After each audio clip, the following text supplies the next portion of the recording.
That's the consent form there. Extended left forequarter amputation and chest wall reconstruction. The intended benefits: reduced likelihood of cancer death, serious or frequently occurring risks, death, infection, lack of fitness, don't know what that says, chronic pain, reoccurrence, blood transfusion if necessary. I didn't sign that one, but I did obviously have to sign one on the day. You've got to be an administrator when you're a fucking cancer patient. You've got to keep a track of all this. So, where's the first letter?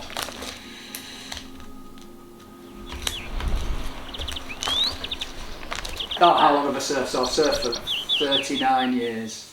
Surfing isn't just about catching waves, is it? Surfing, some of my happiest or most memorable times in the last few years have been being up in the summer at 5 o'clock in the morning as the sun rises and it comes over the cliffs behind Narracliff, and you can be in the sea with maybe one or two other people and there's something really life affirming about seeing the sun coming up when you're in the water. And as much as riding surfboards is something I want to get back into, just being in the sea, feeling the movement of the ocean, paddling over waves, duck diving under waves, watching waves break, holds something special for me. Are you excited to get there at some point? I am excited, but I'm also quite nervous that I never used to think about paddling out, or never used to be worried about paddling out. It's something I've done thousands and thousands of times, but with my body the way it is, there is an anxiety about getting out and being able to surf. But there's also there's a muscle memory there. I've done it thousands of times, and there's part of me that thinks I'm going to paddle out, I'm going to get on my board, and I'm just going to surf it straight to the beach. Now that might not be realistic, but I do sort of think that's what I'm going to do. And yeah, I'm excited about that. This is a beauty. It's one of the best boards I've ever ridden.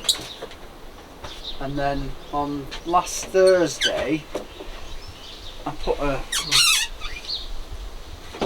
this is how good the surf community is in Newquay really. So last Thursday I put a post on a kneeboarding group explaining my situation and asking did anyone have a second-hand kneeboard for sale. Not really bothered about the condition because it needs adapting. Fin box there, and the suggestion is to have two fin boxes running parallel there, and then the handle is going to fit on there. And then I'm not sure whether to have it just loose or just tight enough or not overly tightened, so actually the strap can move. So when I'm duck diving, I've got it at the front of the deck, pushing it under, but when I'm taking off to pull myself up to my knees, it can be pulled down.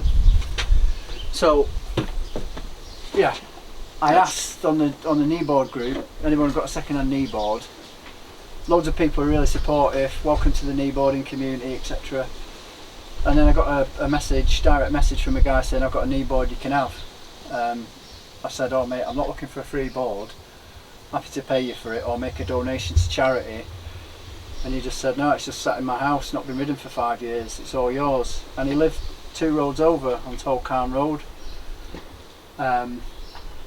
Lovely guy, brilliant guy. Subsequently, I've had another guy message me saying, I've got a diplock kneeboard, it's just in the shed.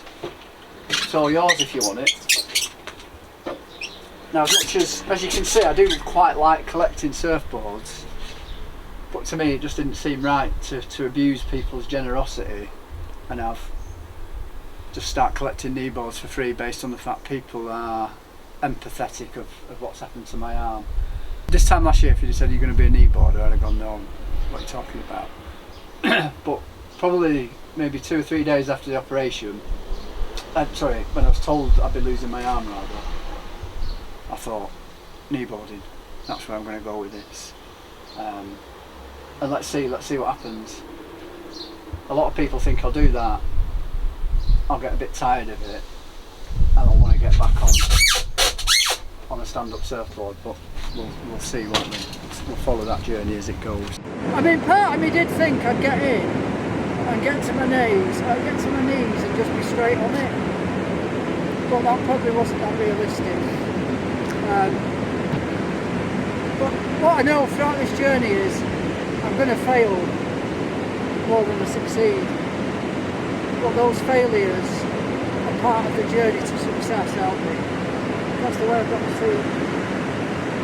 Got out, didn't drown, and I made it back in one piece. So I want to get back. I want to get back to work. I want to get back to being independent. I want to get back my life as much. Well, as I want to get back my life. Losing my arm shouldn't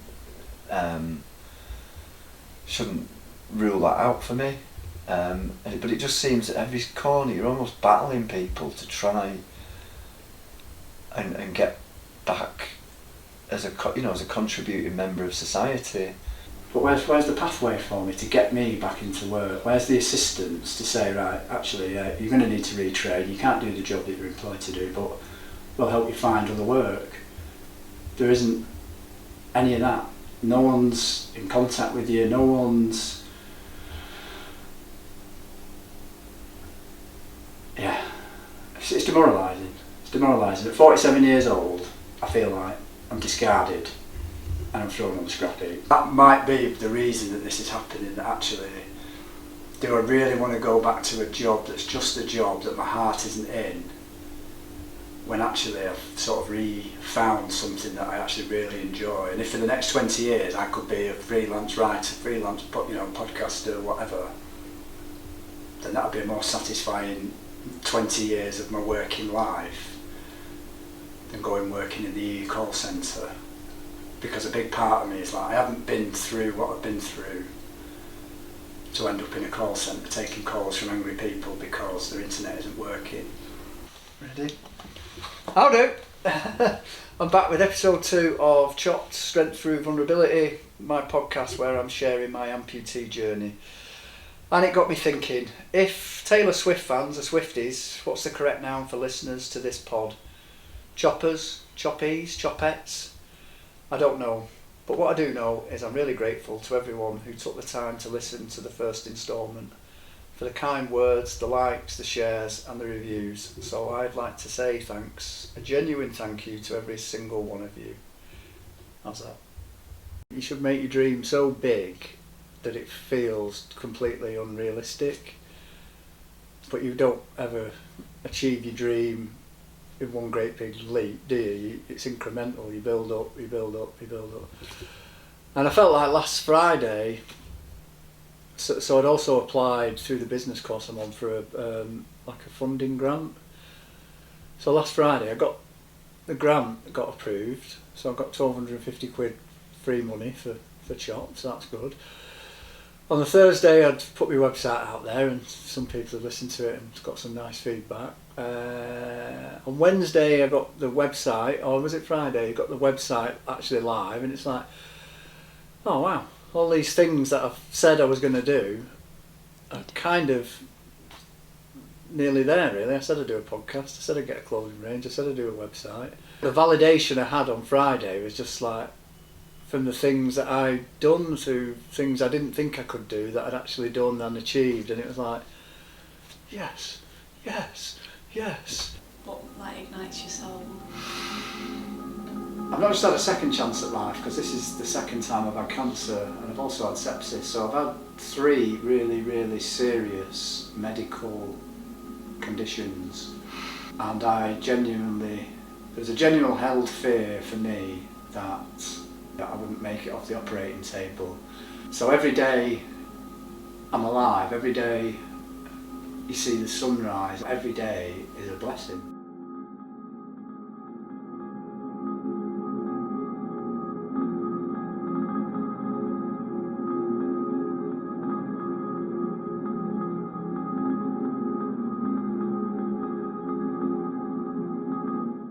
day is another day where I get to enjoy being alive.